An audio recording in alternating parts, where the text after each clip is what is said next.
Hey guys, welcome back to the channel. My name is Leigh Fuge, and in this video today we're going to be taking a look at the Sterling by Music Man Luke.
So this guitar I have here is a really cool, super versatile offering from the guys at Sterling.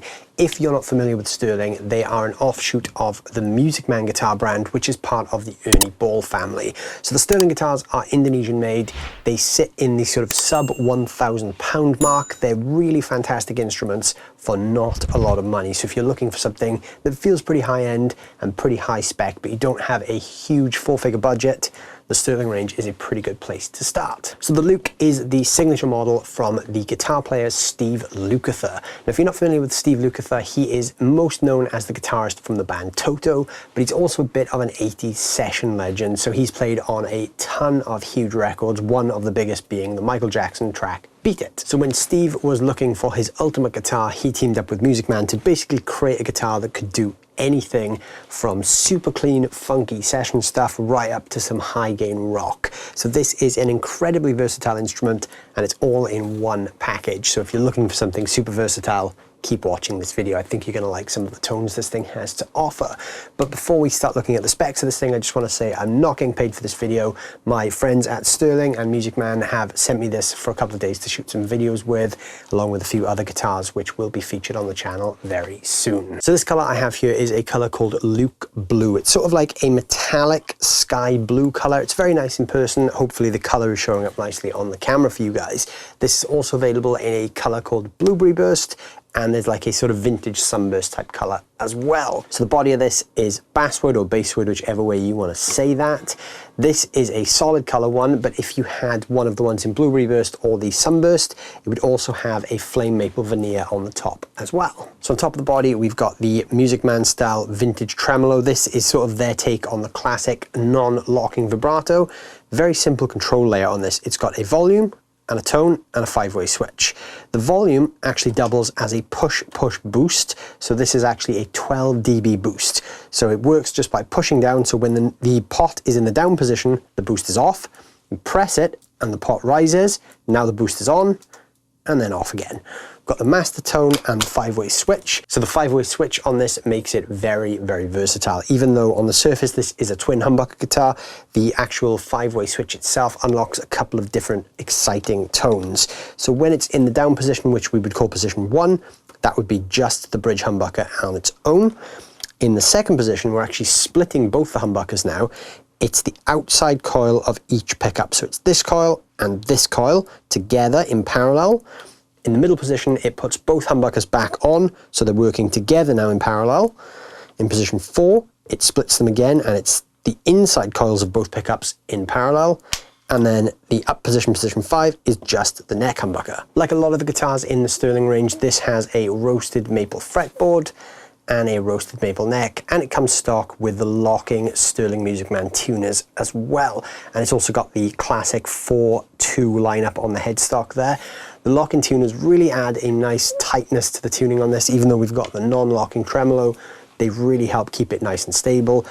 And on a guitar that's under £1,000, adding a roasted maple neck really does give that sort of touch of class and luxury. It makes you think you're playing a much more expensive instrument. The guitar is a 25.5-inch scale, so for all you Fender players out there, this is straight at home. You won't have to sort of feel any difference in the scale length. But what is really interesting about this is Lukather specified the neck shape.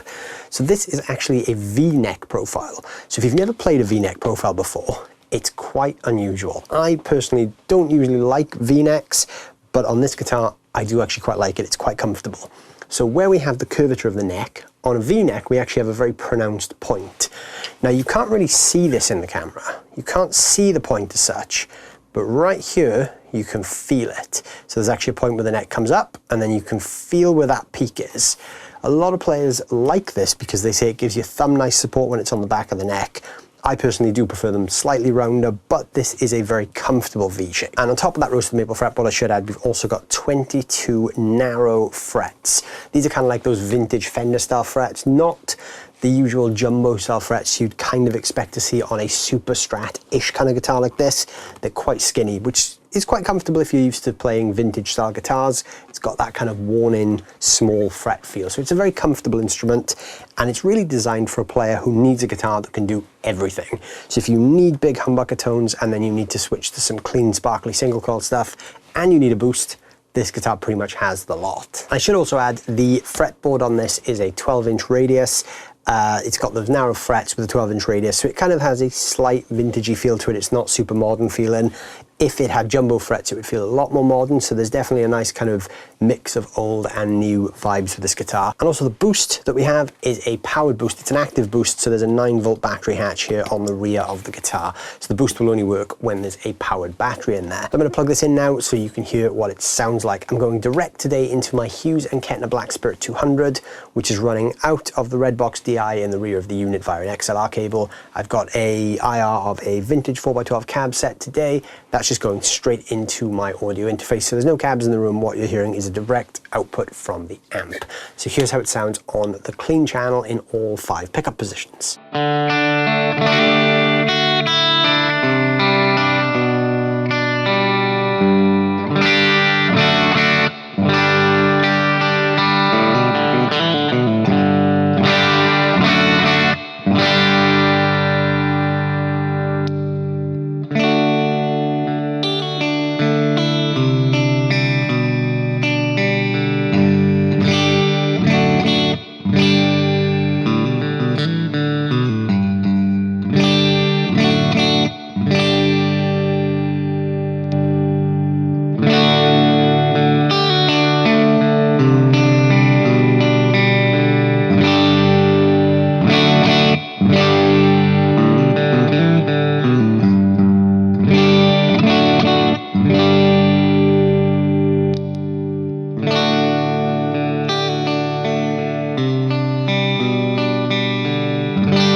So the humbuckers in this are quite punchy. They do almost just take your clean tone just over the edge unless you're in those split positions.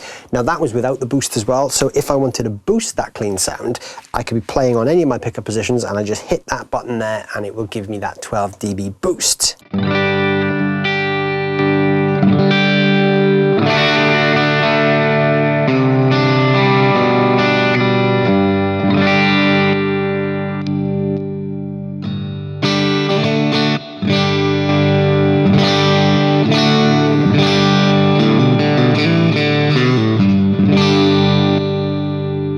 So that's a really useful feature if you're playing live or playing in the studio and you just need a little bit more of a kick or to push your amp that bit harder. That 12 dB boost can come in handy. So I've switched over now to the crunch channel of the amp. So here's the same 5 pickup positions with a little bit of gain.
So the pickups handle gain really well while still retaining that kind of articulate nature. It's very, very versatile. The boost can actually be used really well with a crunch tone. So if you have your amp set up for like a crunchy tone like that and you just want to push it over the edge, you could still be playing and kick on that boost and really sort of take the guitar over the edge. This would be great if you're playing through like a single channel valve amp.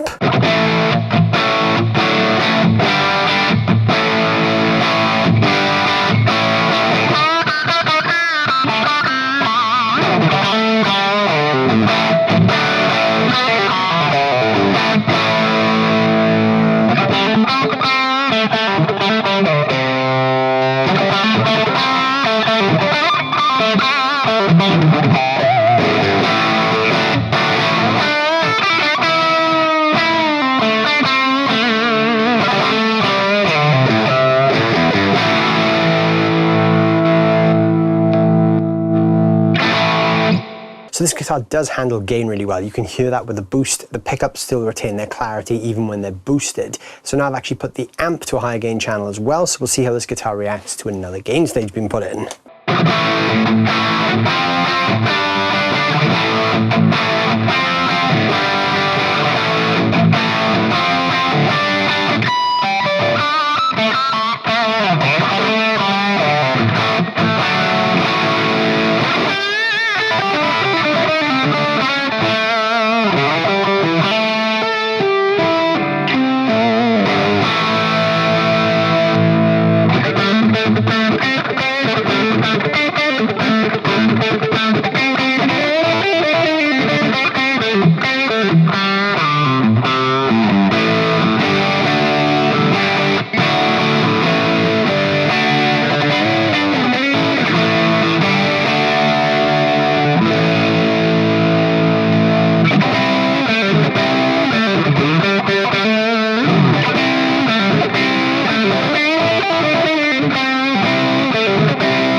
still maintains that clarity even at the higher gain settings. And once again, you can play with the boost and really kick that gain over the edge.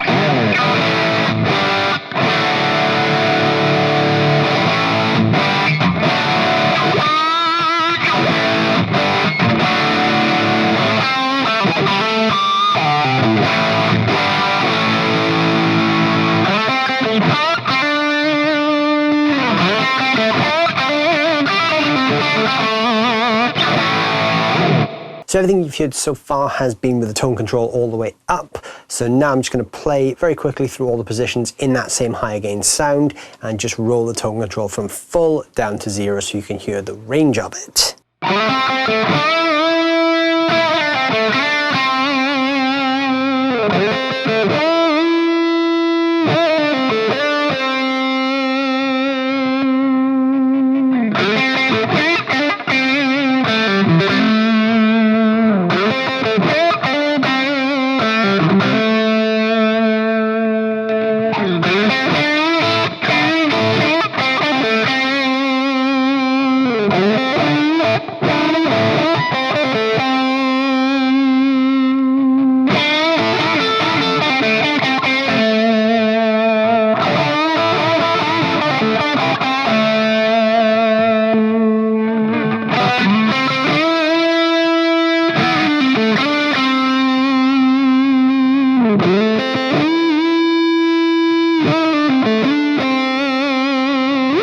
So it goes from a nice cutting sort of punchy lead tone right through to some quite cool 60s Clapton-esque throaty stuff. So a very, very versatile tone control on a very, very versatile guitar. This thing does offer a lot of tones. Even if you just think of the 5-way switch with the boost, you've technically got 10 different tones at your disposal there. You could flip between each of the positions and boost them to get different textures with different amps, different pedals. Basically, whatever you put this guitar into, you can really fine tune it with that 5-way switch and the 12 dB boost. So yeah, this is an incredibly versatile instrument. So if you're looking for a single guitar that really covers every basis, this is a pretty good starting point. So there you go, there is the Sterling by Music Man Luke. What a cool guitar. It's very versatile, like I said, you know, it's kind of not a one-trick pony. It's sort of a one guitar for every application. Comes in a couple of cool different colors as well.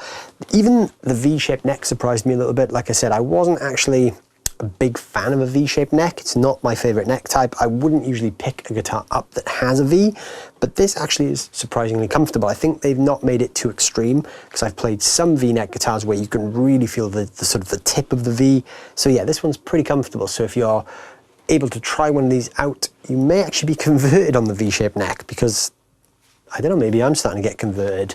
I don't think I'll be switching over to V-necks anytime soon, but this has definitely made me rethink the fact that I didn't like them. I actually do think this is pretty comfortable. So yeah, all in all, this guitar is great. It's actually less than £1,000. I think they retail somewhere around the $850–900 mark, and you do get a lot of guitar for your money. The roasted maple neck kind of makes it feel a little bit fancier, and even though it's Indonesian made, it's made to an incredibly high standard. I'd really like to see how this holds up to the full fat American version.